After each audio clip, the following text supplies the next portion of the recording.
Halo, Assalamualaikum. Waalaikumsalam. Salam.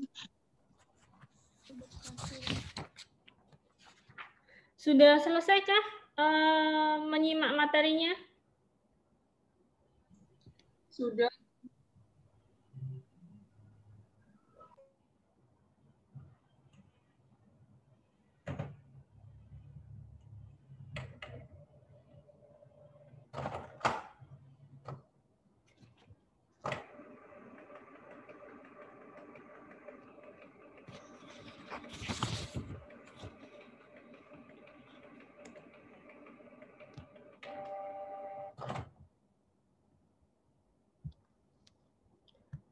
Dari materinya ada yang ditanyakan atau masih bingung terkait dengan tugasnya?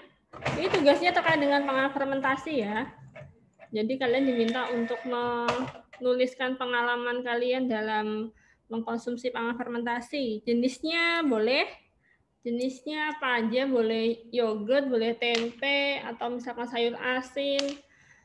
Tempenya boleh tempe kedelai yang biasa atau tempe bongkrek atau tempe kacang, apa aja boleh. Yang penting adalah pengalaman fermentasi. Sudah cukup dipahami terkait dengan tugasnya atau materinya?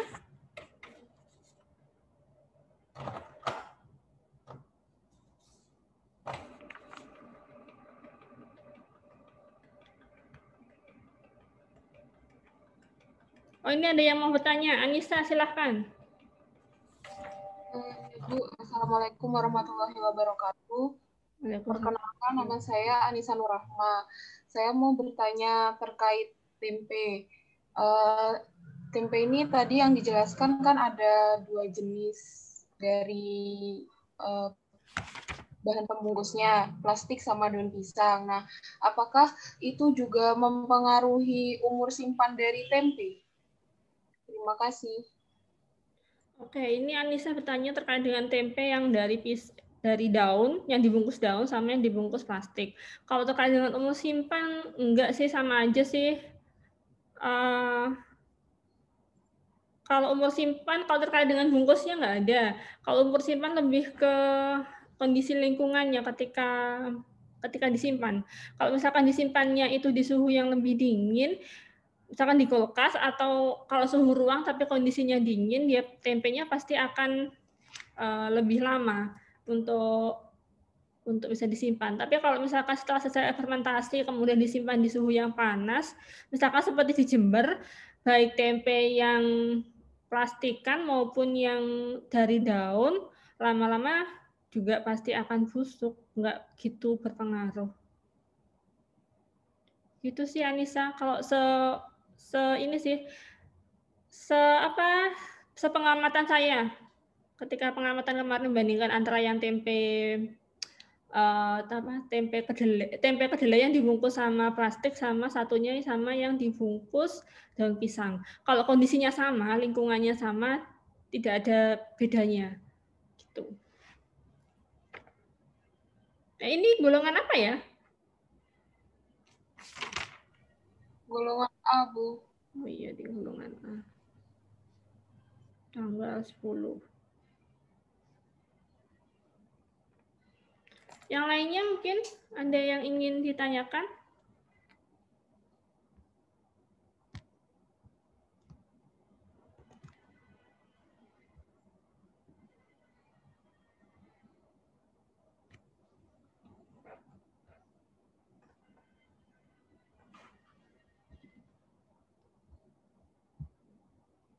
Terkait tugasnya sudah paham ya, hanya mengisi jurnal pembelajaran aja, tidak perlu sampai bikin laporan. Dikerjakannya secara singkat aja, nggak usah bertele-tele di ditulis secara lengkap, itu nggak usah, secara singkat aja.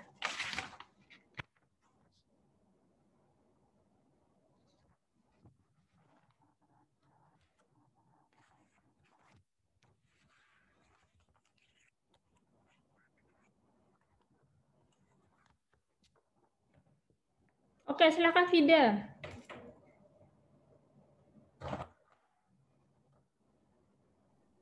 Iya, Bu, saya izin bertanya.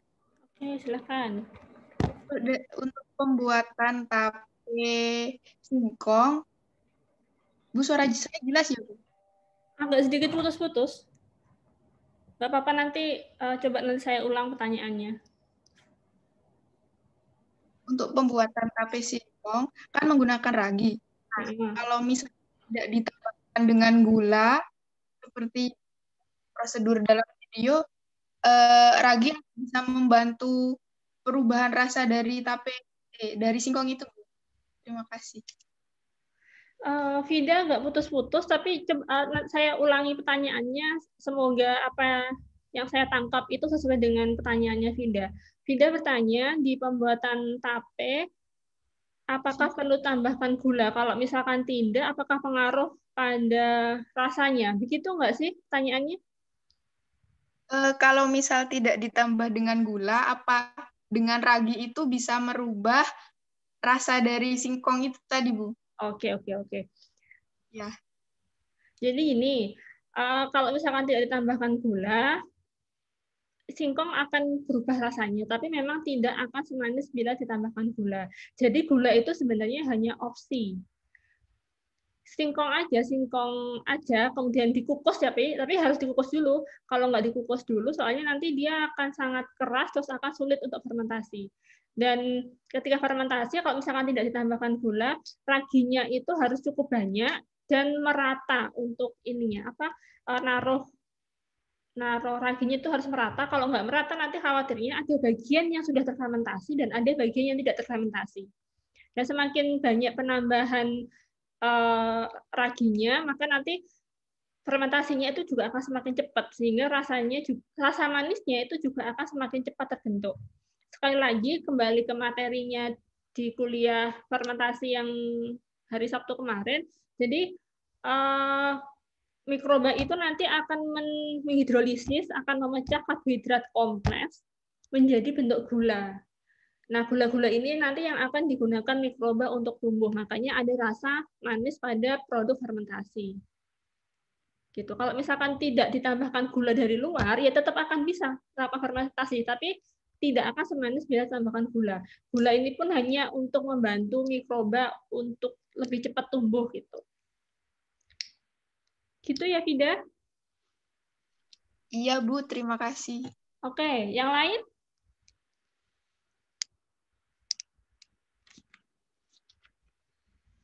Ada lagi? Tugasnya dikumpulkan minggu depan maksimal tanggal berapa ya? Saya kok lupa. Saya lihat di LMS tanggal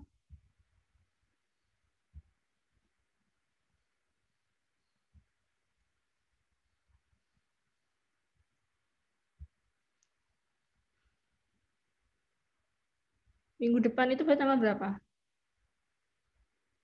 17. Benar ya? Ini golongan tanggal 17 berarti. Jadi minggu depan itu di praktikum mikrobiologi pangan, agendanya ada 2. Yang pertama untuk praktikum mikrobiologi pangannya sendiri, kalian tinggal mengumpulkan tugas. Kemudian untuk yang materinya kita akan kuliah pangan fungsional. Jadi memang agak ribet minggu depan karena di kuliah mikrobiologi pangan kita justru di praktikum mikrobiologi pangan kita justru kuliah pangan fungsional. Daripada kuliah hari Sabtu dan mending menggunakan waktu praktikum yang kosong untuk kuliah.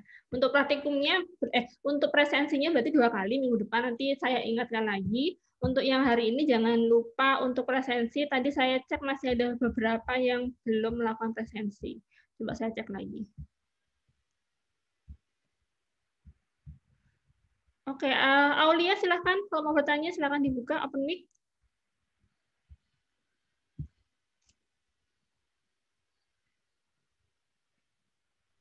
Halo Aulia. Assalamualaikum warahmatullahi wabarakatuh. Waalaikumsalam. Suara saya terdengar, Bu? Ya, terdengar. Nah, itu kan pada fermentasi tape kan orang-orang itu pasti nyebutnya tape Bondowoso itu enak. Nah, sebenarnya apa sih Bu yang menjadi pembeda antara tape yang menurut orang-orang khasnya Bondowoso dengan tape-tape yang biasanya itu apa ya Bu? Terima kasih.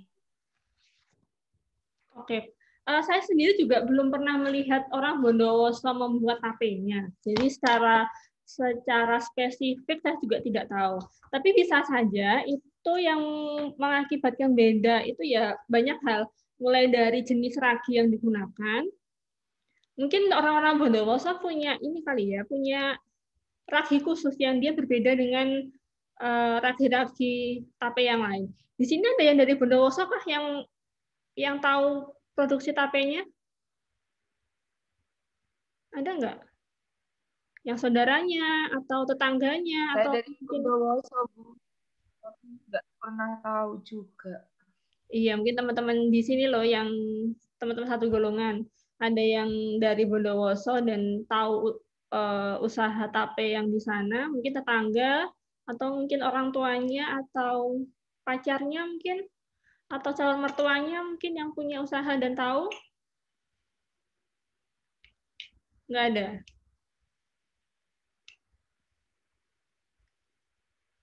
Oke, kalau tidak ada, saya hanya mengira-ngira ya. Saya hanya mengira-ngira perbedaannya itu yang pertama kemungkinan itu ada di jenis raginya. Ragi yang berbeda itu nanti hasilnya juga akan beda. Meskipun mungkin mikrobanya sama, tapi kalau dari proses pembuatan raginya beda, hasilnya juga akan beda. Kemudian dari bahan bakunya sendiri, dari singkongnya. Mungkin dari Bondowoso punya khusus singkong khusus yang ditanam di sana, dan hasilnya mungkin akan menghasilkan tape yang lebih baik dibandingkan singkong dari tempat-tempat yang lain. Itu bisa aja. Karena kan di Bondowoso dia dingin ya, di sana kan dingin, itu nanti pasti singkongnya akan berbeda dengan singkong misalkan yang ditanam di Jember yang panas. Itu hasilnya pasti akan beda. Kemudian yang lainnya faktor lingkungan. Jadi misalkan bagaimana ketika cara membuat tapenya, berapa lama proses fermentasinya, kemudian berapa jumlah perbandingan antara ragi sama singkongnya itu berapa, itu juga sangat berpengaruh.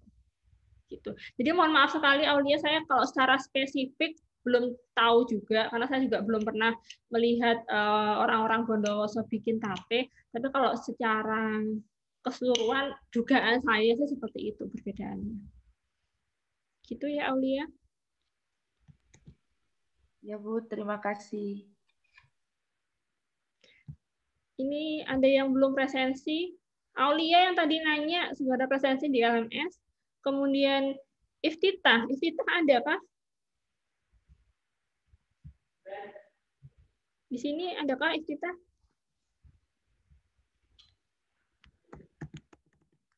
Halo Iftitah? Di Zoom sih ada.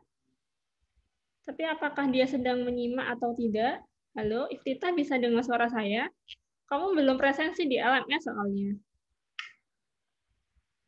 Bila Iftitah bisa mendengar suara saya, harap segera presensi ya, daripada nanti terus lupa. Jadi mumpung ingat untuk segera presensi. Oke, yang lainnya ada yang tanyakan? Jadi tugasnya sudah paham kan? Harus ngapain? Saya tidak memaksa kalian harus membuat panganan fermentasi, nggak perlu. Cukup mengenang kembali. Biasanya kalau makan itu kan kita hanya, oh ini enak gitu kan. Oh ini gini-gini doang gitu ya. Nah sekarang kita merefresh ingatan kita secara organoleptik sebenarnya seperti apa gitu kan. 4 jenis pangan fermentasi saya kira tidak terlalu memberatkan karena misalkan seperti tempe ya tiap hari mungkin hampir tiap hari dari kita pasti akan mengkonsumsi tempe. Itu bukan hal yang asing. Kalau yogurt mungkin tidak akan sesering tempe tapi pasti pernah mengkonsumsi. Kemudian mungkin yang lainnya tape tadi, ada tape ketan, ada tape singkong, itu pasti juga pernah mengkonsumsi gitu. Jadi diingat-ingat lagi dulu pernah mengkonsumsi apa, terus rasa teksturnya bagaimana gitu. Kalau dari segi rangkuman pembuatan ataupun jenis mikrobahannya nanti bisa kalian lihat di internet atau bisa dilihat misalkan kalian mengambil salah satu dari video yang sudah saya share itu juga boleh, tidak harus dari penelitian, tapi misalkan dari video-video yang kalian temukan atau misalkan orang tua kalian, tetangga, teman kalian pernah membuatnya, kalian boleh merangkum dari perbincangan kalian. Misalnya kalian nanya, oh buatnya seperti ini, terus kalian rangkum dengan bahasa sendiri, kalian tuliskan di tugas juga boleh. Tuh. Oke, bagaimana dari sini sudah cukup jelas? Oke ya. Kalau tidak ada respon, saya anggap sudah cukup jelas. Kita ketemu lagi kalau begitu hari Sabtu. Hari Sabtu itu ada kuliah mikrobiologi pangan sekaligus pangan fungsional. Jadi satu kuliah langsung 2 materi. Nanti kalian silakan menyimak materinya terlebih dahulu. Kalau biasanya 30 menit untuk menyimak materi, maka sekarang jadi 1 jam untuk menyimak materi.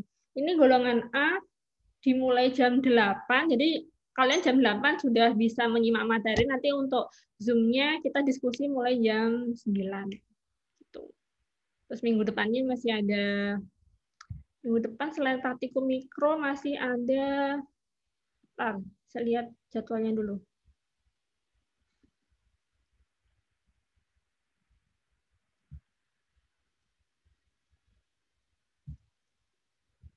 Minggu depan, oh iya, kuliah pangan fermentasi masih 1 kali, kemudian ada 2 kali kuliah pangan fungsional untuk minggu depan. Oke, meskipun agak ribet jadwalnya, tapi saya harapkan kalian semua masih bisa ikut berpartisipasi dalam perkuliahan. Kalau misalkan terkendala jaringan, nanti bisa menyimak video dari materi yang sudah saya upload di YouTube, atau nanti misalkan dari Zoom-nya ini nanti juga akan saya unggah di YouTube, dan kalian bisa mengikuti perkuliahannya. Yang penting jangan lupa presensi di LMS. Itu aja sih pesan dari saya. Oke, terakhir, tidak ada lagi yang ditanyakan?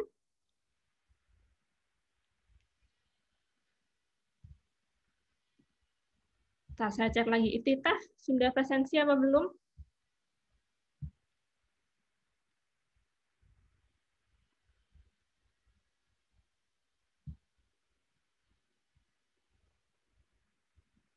Oh, Iftitah belum. Ini masih Iftitah segera presensi ya? Iya, Bu. Tadi lupa soalnya, Bu. Iya, segera presensi. Ya, nanti kalau tidak segera presensi, khawatirnya sampai sore lupa-lupa terus. Oke, kalau tidak ada lagi yang ditanyakan, saya akhiri praktikumnya. Masih ada waktu banyak. Kalian kalau mau lanjut sarapan atau mau lanjut rebahan atau mau mengerjakan tugas, monggo silahkan. Saya akhiri. Wassalamualaikum warahmatullahi wabarakatuh. Waalaikumsalam warahmatullahi wabarakatuh. Waalaikumsalam warahmatullahi wabarakatuh. Terima kasih. Sampai jumpa hari Sabtu ya.